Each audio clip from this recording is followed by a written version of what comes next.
Hello students, welcome to the part 23 of chapter 1। इस part के अंदर हम नेक्स्ट कंसंट्रेशन टर्म्स पढ़ेंगे। पिछले पार्ट के अंदर हमने पार्ट्स पर मिलियन और मोलरिटी किया था।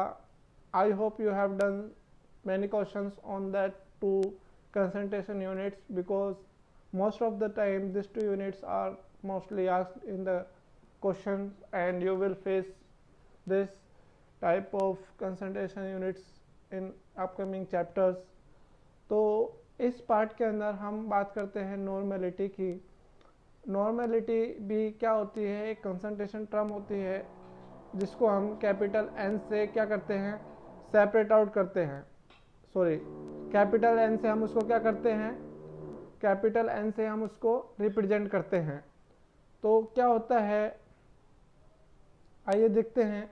Normality is given is defined as the number of gram equivalent present in the 1 litre of a solution. 1 litre solution के अंदर कितने ग्राम इक्विवेलेंट प्रेजेंट होते हैं वो उसकी नॉर्मेलिटी होती है। नॉर्मेलिटी को हम कैपिटल एन से रिप्रेजेंट करते हैं and its unit is gram equivalent पर लीटर। हम इसको ग्राम को जी से और इक्विवेलेंट को ई क्यू से रिप्रेजेंट कर देते हैं। तो ग्राम इक्विवेलेंट पर litre it is the unit of normality. तो सबसे पहले नॉर्मेलिटी का फॉर्मूला पढ़ने से पहले हम बात करते हैं ग्राम इक्विवेलेंट क्या होते हैं। जैसे आपके पास क्या होता है, मोल्स होता है, मास बाय मोलर मास। उसी तरीके से क्या होता है, ग्राम इक्विवेलेंट होता है मास बाय इक्विवेलेंट मास। तो वहाँ पर मोलरिटी के अंदर हम मोलर मास यूज़ करते हैं और ग्राम इक्विवेलेंट के अंदर हम इक्विवेलेंट मास, सॉरी ये इक्विवेलेंट मास आएगा, यहाँ पर मैंने ग्राम इक्विवेलेंट लिख दिया, मास बाय इक्विवेलेंट मास। तो आपको ग्राम इक्विवेलेंट पता चल गया, mass by equivalent mass. Now we will talk about the equivalent mass. Equivalent mass is equal to molar mass upon n factor. तो यहाँ पर एक नई टर्म आ जाती है एन फैक्टर। तो एन फैक्टर क्या होता है? एन फैक्टर होता है, जैसे अगर हम किसी एसिड के लिए एन फैक्टर की बात करते हैं तो जो एसिड जितने एच पॉजिटिव आयन देता है वो उसके लिए ही उतना ही एन फैक्टर हो जाता है। जैसे हम बात करते हैं HCl की, तो HCl के अंदर कितने एच है? HCl के अंदर सिर्फ एक एच है, तो इसके लिए एन फैक्टर कितना हो गया? 1 हो गया। लेकिन अगर हम बात करते हैं सल्फ्यूरिक एसिड H2SO4, तो H2SO4 के अंदर कितने एच है? 2 एच है, तो H2SO4 के लिए एन फैक्टर कितना हो गया? 2 हो गया। और हम बात करते हैं phosphoric acid that is H3PO4, तो फॉस्फोरिक एसिड के अंदर कितने एच पॉजिटिव आयन है? 3, तो फॉस्फोरिक एसिड के लिए एन फैक्टर कितना हो गया? 3 हो गया। ठीक है। Now we will talk about the base. Base के लिए बेस क्या देता है? OH नेगेटिव आयन देता है। तो किसी भी बेस के लिए जो एन फैक्टर होगा वो कितने OH नेगेटिव आयन देता है रिएक्शन के अंदर या सॉल्यूशन के अंदर, वही उसका एन फैक्टर हो जाता है। जैसे NOH क्या देता है? 1 OH नेगेटिव आयन देता है, तो इसके लिए एन फैक्टर कितना हो गया? 1 हो गया। अगर हम किसी आयन के लिए एन फैक्टर की बात करते हैं तो उस आयन के ऊपर जितना चार्ज होता है, चाहे वो नेगेटिव चार्ज हो या पॉजिटिव चार्ज हो, हमें सिर्फ मैग्नीट्यूड से मतलब है, उसके साइन से मतलब नहीं है। जैसे Fe3 पॉजिटिव है, तो Fe3 पॉजिटिव में आयरन का एन फैक्टर कितना हो गया? 3 हो गया, क्योंकि उसके ऊपर 3 पॉजिटिव चार्ज है। सिमिलरली अगर हम किसी रिएक्शन की बात करते हैं तो उस रिएक्शन के अंदर कितने इलेक्ट्रॉन ट्रांसफर्ड हुए हैं वो उसका एन फैक्टर हो जाता है। या किसी कंपाउंड के अंदर किसी की ऑक्सीडेशन स्टेट कितनी चेंज हुई है वो इसका एन फैक्टर हो जाता है। यहाँ पर हमने कुछ एग्जांपल लिखे हैं। जैसे हम बात करते हैं H2SO4 की, तो ये क्या देगा? 2H पॉजिटिव आयन देगा, तो इसलिए इसका एन फैक्टर कितना हो गया? 2 हो गया। NaOH की बात करते हैं तो ये एक OH नेगेटिव आयन दे रहा है, तो इसके लिए एन फैक्टर कितना हो गया? 1 हो गया। लेकिन हम बात करते हैं कैल्शियम फॉस्फेट Ca3PO4, इसके लिए एन फैक्टर कितना हो गया?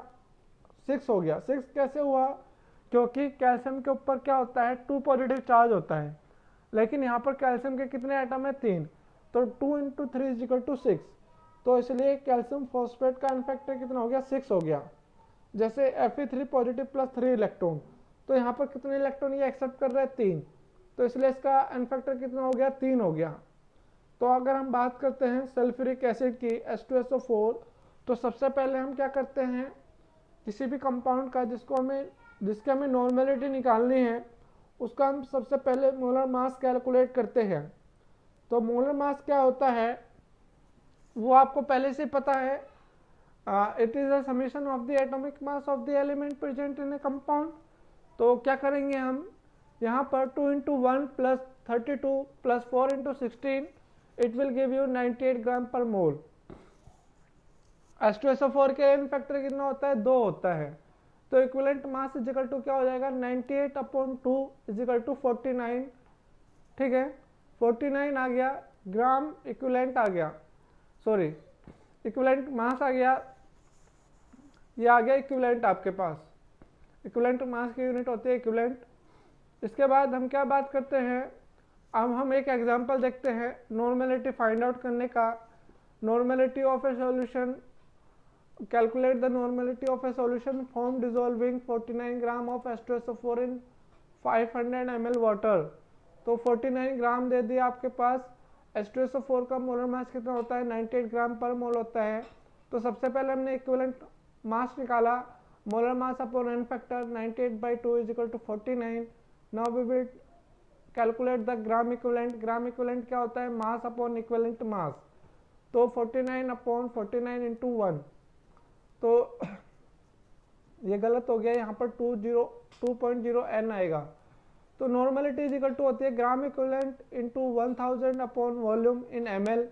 तो ग्राम इक्विवेलेंट कितना है 1 है, 1000 वॉल्यूम कितना है 500 है, तो 500 इसको डिवाइड करेंगे यू विल गेट 2.0 n। ये गलती से मैंने 1 लिख दिया, इसको हम 2.0 n कर लेंगे, ठीक है, मेक दिस करेक्ट, ठीक है। Now we will talk other formulas of normality. तो नॉर्मेलिटी का फॉर्मूला अब हम करेंगे, तो पहला फॉर्मूला हो गया ग्राम इक्विवेलेंट अपॉन वॉल्यूम। आपको डायरेक्टली ग्राम इक्विवेलेंट गिवन है और वॉल्यूम गिवन है, तो ग्राम इक्विवेलेंट को वॉल्यूम से डिवाइड कर दीजिए, यू विल गेट नॉर्मेलिटी, और वॉल्यूम जो है वो लीटर में होना चाहिए। अगर वॉल्यूम आपका लीटर में नहीं है तो उसको अगर ml में गिवन है तो जो फॉर्मूला है वो चेंज हो जाता है, gram equivalent into 1000 upon volume in ml, ठीक है। और अगर आपको मास गिवन है और इक्विवेलेंट मास गिवन है तो आपका जो फॉर्मूला है वो चेंज होता रहता है, mass into 1000 upon equivalent mass into volume in ml। Now we will talk about the relationship between molarity and normality. क्या होती है मोलरिटी इजिकल टू होता है mass into 1000 upon molar mass into volume in ml। Normality क्या होती है mass into 1000 upon equivalent mass into volume in ml। और equivalent mass क्या होता है molar mass upon n factor. अब हम इक्विवेलेंट मास का जो फॉर्मूला है उसको हम नॉर्मेलिटी के फॉर्मूले में पुट कर देंगे, mass into 1000 upon molar mass into volume upon n factor. जो एन फैक्टर है वो ऊपर चला जाएगा। Now we will get normality is equal to n factor into mass upon 1000 upon molar mass into volume. तो mass into 1000 upon molar mass into volume in ml क्या हो जाता है मोलरिटी। तो नॉर्मेलिटी इज इक्वल टू क्या हो जाता है एन फैक्टर इंटू मोलरिटी। तो अगर आपको नॉर्मेलिटी कैलकुलेट करने में दिक्कत आती है तो आप सिंपली मोलरिटी कैलकुलेट करेंगे और उसके एन फैक्टर से उसको मल्टीप्लाई करा देंगे, then you will get normality. और आपको पता है एन फैक्टर इजिकल टू क्या होता है मोलर मास अपॉन इक्विवेलेंट मास। तो हम कर सकते हैं नॉर्मेलिटी इजिकल टू, ये नॉर्मेलिटी है, नॉर्मेलिटी लिख दिया मैंने, sorry, molar mass upon equivalent mass into molarity, ठीक है। तो ए सॉल्यूशन यहाँ पर एक हम एग्जांपल करेंगे, ए solution has the normality of 0.500 n while its molarity is 0.5 m, equivalent mass is 100 ग्राम पर मोल, फाइंड इट्स मोलर मास। तो हम क्या करेंगे, आपको नॉर्मेलिटी दे रखा है, मोलरिटी दे रखा है, सिंपल सा फॉर्मूला है, normality is equal to n factor into molarity या molar mass upon equivalent mass into molarity. तो अब हम यहाँ पर पुट कर देंगे पूरा data, 0.5 00 is equal to molar mass upon 100 into 0.1, molar mass is equal to क्या हो जाएगा 0.5, 00 into 100 upon 0.1, you will get molar mass is equal to 500 ग्राम पर मोल। तो इस तरीके से आप मोलर मास कैलकुलेट कर सकते हैं। Now we will do the another example, calculate the molarity and normality of a solution containing 20.7 gram of potassium carbonate K2CO3 in water to make 500 ml solution। अभी तो हम सिर्फ इनकी कंसंट्रेशन निकालने हैं, बाद में जब हम रिएक्शन भी होंगी सॉल्यूशन के अंदर, अगर रिएक्शन भी प्रोसीड होती है तब कैसे करेंगे वो भी कराएंगे। तो सबसे पहले हम क्या करते हैं, K2CO3 का मोलर मास कैलकुलेट करते हैं। 2 into 39 plus 12 plus 3 into 16 it will give 138 ग्राम पर मोल।